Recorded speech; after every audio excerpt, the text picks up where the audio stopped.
बिस्मिल्लाहिर रहमानिर रहीम।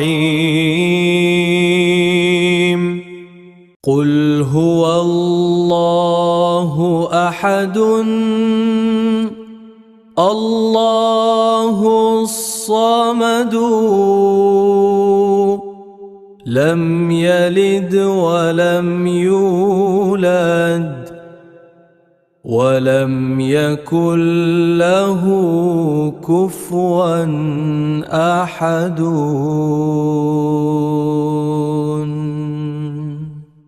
बिस्मिल्लाहिर्रहमानिर्रहीम।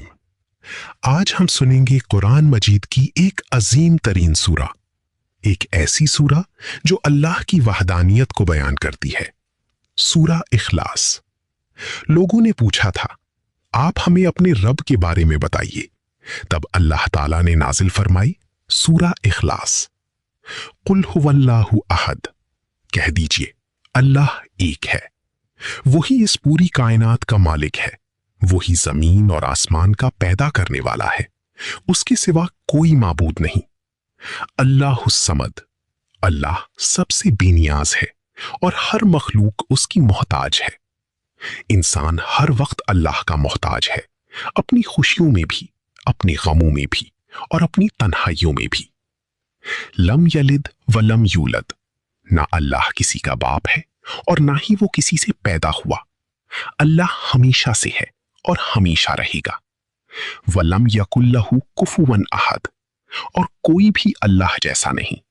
ना उस जैसी कोई जात है, ना उस जैसी कोई कुदरत, और ना ही कोई उसका शरीक। रसूलुल्लाह सल्लल्लाहु अलैहि वसल्लम ने फरमाया, सूरा इखलास कुरान की 1/3 हिस्सा के बराबर है।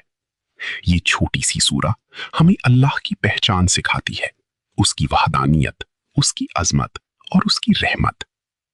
अल्लाह हम सबको कुरान को समझने और उस पर अमल करने की तौफीक अता फरमाए, आमीन।